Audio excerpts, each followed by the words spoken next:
ಕಾಲ್ತುಳಿತಕ್ಕೆ ನೇರವಾಗಿ ನಿರ್ವಾಹಕರ ಕಡೆ ಬೊಟ್. ಕಾಲ್ತುಳಿತದ ಘಟನೆ ಬಗ್ಗೆ ವಕೀಲ ರಂಗನಾಥ್ ಹೇಳಿಕೆ.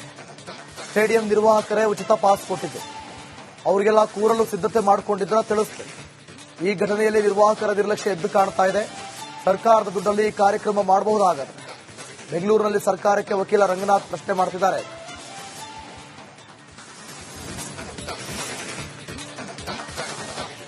ಒಂದು ಖಾಸಗಿ ಪಂದ್ಯವನ್ನ ಇವರು ಅಭಿನಂದಿಸಲಿಕ್ಕೆ, ಇದು ಯಾವುದೋ ರಾಜ್ಯದ ಒಂದು ಪಂದ್ಯವಲ್ಲ ಅಥವಾ ಯಾವುದೇ ಒಂದು ರಾಷ್ಟ್ರಕ್ಕೆ ಸಂಬಂಧಪಟ್ಟ ಪಂದ್ಯ ಅಲ್ಲ, ಅಥವಾ ಯಾವುದೋ ಒಲಿಂಪಿಕ್ಸ್, ಏಷ್ಯನ್ ಗೇಮ್ಸ್ ಅಥವಾ ಕಾಮನ್ವೆಲ್ತ್ ಪಂದ್ಯನೋ ಖಂಡಿತ ಅಲ್ವೇ ಅಲ್ಲ. ಇದಕ್ಕೆ ಇವರು ಈ ರೀತಿಯ ಒಂದು ಪ್ರಶಂಸೆಯ ಒಂದು ದೊಡ್ಡ ಸಂಭ್ರಮವನ್ನ ಈ ಒಂದು ಬೃಹತ್ ಗಾತ್ರದಲ್ಲಿ ಇವರು ಮಾಡಲಿಕ್ಕೆ ಇವರಿಗೆ ಅನುಮತಿ ಇದೆಯಾ? ಇವರು ಯಾವ ಒಂದು ಅನುಮತಿಯ ಮೇರೆಗೆ ಅಥವಾ ಯಾವ ಒಂದು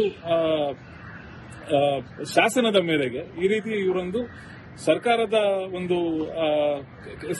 ಒಂದು ಈ ಗವರ್ಮೆಂಟ್ ಟ್ರೆಜರಿ ಅಂತ ಏನ್ ನಾವು ಹೇಳ್ತೀವಿ, ಆ ಒಂದು ಈ ಹಣದಿಂದ ಇವರು ಇಂತಹ ಕಾರ್ಯಕ್ರಮಗಳನ್ನು ಆಯೋಜಿಸಬಹುದಾ? ಕಾಲ್ತುಳಿತಕ್ಕೆ ನೇರವಾಗಿ ನಿರ್ವಾಹಕರ ಕಡೆ ಬೊಟ್. ಕಾಲ್ತುಳಿತದ ಘಟನೆ ಬಗ್ಗೆ ವಕೀಲ ರಂಗನಾಥ್ ಹೇಳಿಕೆ.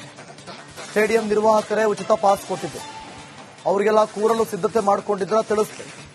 ಈ ಘಟನೆಯಲ್ಲಿ ನಿರ್ವಾಹಕರ ನಿರ್ಲಕ್ಷ್ಯ ಎದ್ದು ಕಾಣ್ತಾ ಇದೆ. ಸರ್ಕಾರದ ದುಡ್ಡಲ್ಲಿ ಈ ಕಾರ್ಯಕ್ರಮ ಮಾಡಬಹುದಾಗದೆ. ಬೆಂಗಳೂರಿನಲ್ಲಿ ಸರ್ಕಾರಕ್ಕೆ ವಕೀಲ ರಂಗನಾಥ್ ಪ್ರಶ್ನೆ ಮಾಡ್ತಿದ್ದಾರೆ.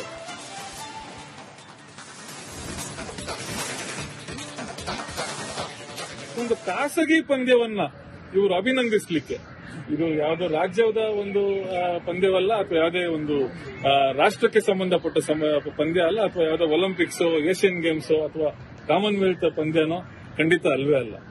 ಇದಕ್ಕೆ ಇವರು ಈ ರೀತಿಯ ಒಂದು ಪ್ರಶಂಸೆಯ ಒಂದು ದೊಡ್ಡ ಸಂಭ್ರಮವನ್ನ ಈ ಒಂದು ಬೃಹತ್ ಗಾತ್ರದಲ್ಲಿ ಇವರು ಮಾಡಲಿಕ್ಕೆ ಇವರಿಗೆ ಅನುಮತಿ ಇದೆಯಾ?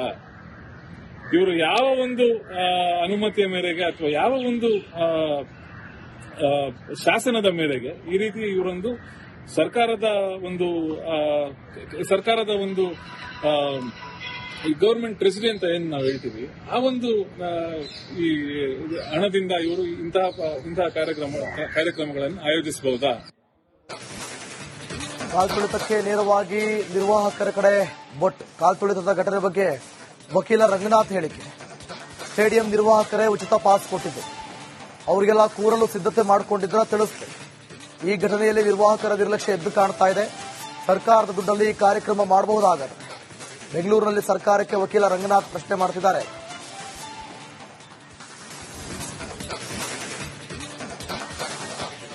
ಒಂದು ಖಾಸಗಿ ಪಂದ್ಯವನ್ನ ಇವರು ಅಭಿನಂದಿಸಲಿಕ್ಕೆ, ಇದು ಯಾವುದೋ ರಾಜ್ಯದ ಒಂದು ಪಂದ್ಯವಲ್ಲ ಅಥವಾ ಯಾವುದೇ ಒಂದು ರಾಷ್ಟ್ರಕ್ಕೆ ಸಂಬಂಧಪಟ್ಟ ಪಂದ್ಯ ಅಲ್ಲ, ಅಥವಾ ಯಾವುದೋ ಒಲಿಂಪಿಕ್ಸ್, ಏಷ್ಯನ್ ಗೇಮ್ಸ್ ಅಥವಾ ಕಾಮನ್ವೆಲ್ತ್ ಪಂದ್ಯನೋ ಖಂಡಿತ ಅಲ್ವೇ ಅಲ್ಲ.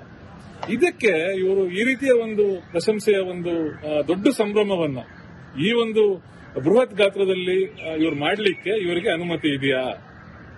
ಇವರು ಯಾವ ಒಂದು ಅನುಮತಿಯ ಮೇರೆಗೆ ಅಥವಾ ಯಾವ ಒಂದು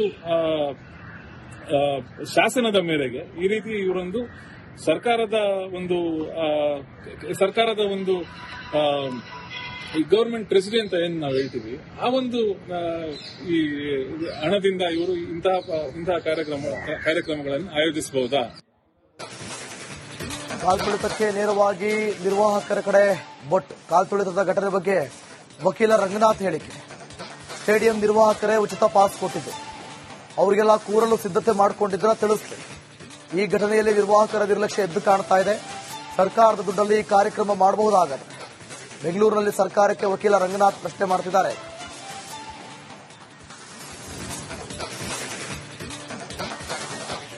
ಒಂದು ಖಾಸಗಿ ಪಂದ್ಯವನ್ನ ಇವರು ಅಭಿನಂದಿಸಲಿಕ್ಕೆ, ಇದು ಯಾವುದೋ ರಾಜ್ಯದ ಒಂದು ಪಂದ್ಯವಲ್ಲ ಅಥವಾ ಯಾವುದೇ ಒಂದು ರಾಷ್ಟ್ರಕ್ಕೆ ಸಂಬಂಧಪಟ್ಟ ಪಂದ್ಯ ಅಲ್ಲ, ಅಥವಾ ಯಾವುದೋ ಒಲಿಂಪಿಕ್ಸ್, ಏಷ್ಯನ್ ಗೇಮ್ಸ್ ಅಥವಾ ಕಾಮನ್ವೆಲ್ತ್ ಪಂದ್ಯನೋ ಖಂಡಿತ ಅಲ್ವೇ ಅಲ್ಲ.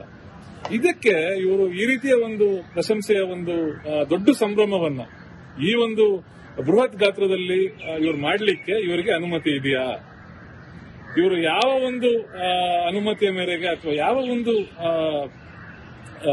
ಶಾಸನದ ಮೇರೆಗೆ ಈ ರೀತಿ ಇವರೊಂದು ಸರ್ಕಾರದ ಒಂದು ಈ ಗವರ್ಮೆಂಟ್ ಟ್ರೆಜರಿ ಅಂತ ಏನ್ ನಾವು ಹೇಳ್ತೀವಿ, ಆ ಒಂದು ಈ ಹಣದಿಂದ ಇವರು ಇಂತಹ ಕಾರ್ಯಕ್ರಮಗಳನ್ನು ಆಯೋಜಿಸಬಹುದಾ? ಕಾಲ್ತುಳಿತಕ್ಕೆ ನೇರವಾಗಿ ನಿರ್ವಾಹಕರ ಕಡೆ ಬೊಟ್ ಕಾಲ್ತುಳಿತದ ಘಟನೆ ಬಗ್ಗೆ ವಕೀಲ ರಂಗನಾಥ್ ಹೇಳಿಕೆ. ಸ್ಟೇಡಿಯಂ ನಿರ್ವಾಹಕರೇ ಉಚಿತ ಪಾಸ್ ಕೊಟ್ಟಿದ್ದು, ಅವರಿಗೆಲ್ಲ ಕೂರಲು ಸಿದ್ಧತೆ ಮಾಡಿಕೊಂಡಿದ್ರ ತಿಳಿಸಿದೆ. ಈ ಘಟನೆಯಲ್ಲಿ ನಿರ್ವಾಹಕರ ನಿರ್ಲಕ್ಷ್ಯ ಎದ್ದು ಕಾಣ್ತಾ ಇದೆ. ಸರ್ಕಾರದ ದುಡ್ಡಲ್ಲಿ ಈ ಕಾರ್ಯಕ್ರಮ ಮಾಡಬಹುದಾಗತ್ತೆ. ಬೆಂಗಳೂರಿನಲ್ಲಿ ಸರ್ಕಾರಕ್ಕೆ ವಕೀಲ ರಂಗನಾಥ್ ಪ್ರಶ್ನೆ ಮಾಡ್ತಿದ್ದಾರೆ.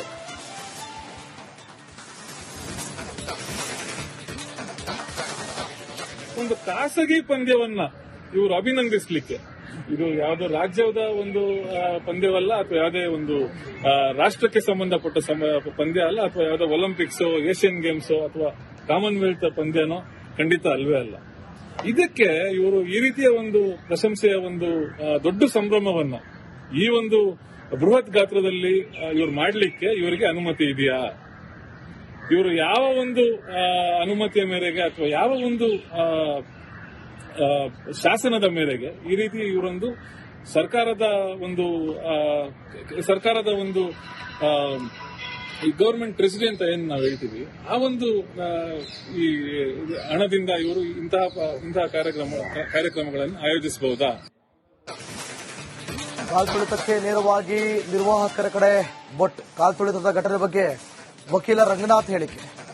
ಸ್ಟೇಡಿಯಂ ನಿರ್ವಾಹಕರೇ ಉಚಿತ ಪಾಸ್ ಕೊಟ್ಟಿದ್ದು, ಅವರಿಗೆಲ್ಲ ಕೂರಲು ಸಿದ್ಧತೆ ಮಾಡಿಕೊಂಡಿದ್ರ ತಿಳಿಸಿದೆ. ಈ ಘಟನೆಯಲ್ಲಿ ನಿರ್ವಾಹಕರ ನಿರ್ಲಕ್ಷ್ಯ ಎದ್ದು ಕಾಣ್ತಾ ಇದೆ. ಸರ್ಕಾರದ ದುಡ್ಡಲ್ಲಿ ಈ ಕಾರ್ಯಕ್ರಮ ಮಾಡಬಹುದಾಗತ್ತೆ. ಬೆಂಗಳೂರಿನಲ್ಲಿ ಸರ್ಕಾರಕ್ಕೆ ವಕೀಲ ರಂಗನಾಥ್ ಪ್ರಶ್ನೆ ಮಾಡ್ತಿದ್ದಾರೆ.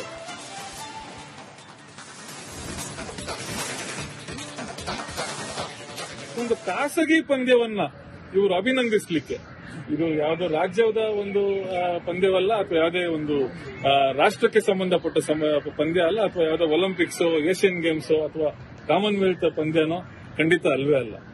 ಇದಕ್ಕೆ ಇವರು ಈ ರೀತಿಯ ಒಂದು ಪ್ರಶಂಸೆಯ ಒಂದು ದೊಡ್ಡ ಸಂಭ್ರಮವನ್ನ ಈ ಒಂದು ಬೃಹತ್ ಗಾತ್ರದಲ್ಲಿ ಇವರು ಮಾಡಲಿಕ್ಕೆ ಇವರಿಗೆ ಅನುಮತಿ ಇದೆಯಾ? ಇವರು ಯಾವ ಒಂದು ಅನುಮತಿಯ ಮೇರೆಗೆ ಅಥವಾ ಯಾವ ಒಂದು ಶಾಸನದ ಮೇರೆಗೆ ಈ ರೀತಿ ಇವರೊಂದು ಸರ್ಕಾರದ ಒಂದು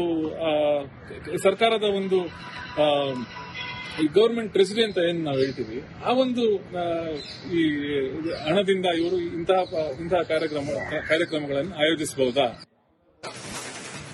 ಕಾಲ್ತುಳಿತಕ್ಕೆ ನೇರವಾಗಿ ನಿರ್ವಾಹಕರ ಕಡೆ ಬೊಟ್ ಕಾಲ್ತುಳಿತದ ಘಟನೆ ಬಗ್ಗೆ ವಕೀಲ ರಂಗನಾಥ್ ಹೇಳಿಕೆ.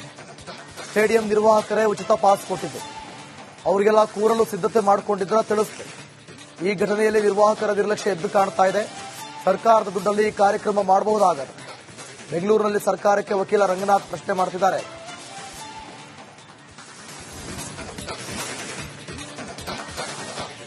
ಒಂದು ಖಾಸಗಿ ಪಂದ್ಯವನ್ನ ಇವರು ಅಭಿನಂದಿಸಲಿಕ್ಕೆ, ಇದು ಯಾವುದೋ ರಾಜ್ಯದ ಒಂದು ಪಂದ್ಯವಲ್ಲ, ಅಥವಾ ಯಾವುದೇ ಒಂದು ರಾಷ್ಟ್ರಕ್ಕೆ ಸಂಬಂಧಪಟ್ಟ ಪಂದ್ಯ ಅಲ್ಲ, ಅಥವಾ ಯಾವುದೋ ಒಲಿಂಪಿಕ್ಸ್, ಏಷ್ಯನ್ ಗೇಮ್ಸ್ ಅಥವಾ ಕಾಮನ್ವೆಲ್ತ್ ಪಂದ್ಯನೋ ಖಂಡಿತ ಅಲ್ವೇ ಅಲ್ಲ. ಇದಕ್ಕೆ ಇವರು ಈ ರೀತಿಯ ಒಂದು ಪ್ರಶಂಸೆಯ ಒಂದು ದೊಡ್ಡ ಸಂಭ್ರಮವನ್ನ ಈ ಒಂದು ಬೃಹತ್ ಗಾತ್ರದಲ್ಲಿ ಇವರು ಮಾಡಲಿಕ್ಕೆ ಇವರಿಗೆ ಅನುಮತಿ ಇದೆಯಾ? ಇವರು ಯಾವ ಒಂದು ಅನುಮತಿಯ ಮೇರೆಗೆ ಅಥವಾ ಯಾವ ಒಂದು ಶಾಸನದ ಮೇರೆಗೆ ಈ ರೀತಿ ಇವರೊಂದು ಸರ್ಕಾರದ ಒಂದು ಈ ಗವರ್ಮೆಂಟ್ ಟ್ರೆಜರಿ ಅಂತ ಏನ್ ನಾವು ಹೇಳ್ತೀವಿ, ಆ ಒಂದು ಈ ಹಣದಿಂದ ಇವರು ಇಂತಹ ಕಾರ್ಯಕ್ರಮಗಳನ್ನು ಆಯೋಜಿಸಬಹುದಾ?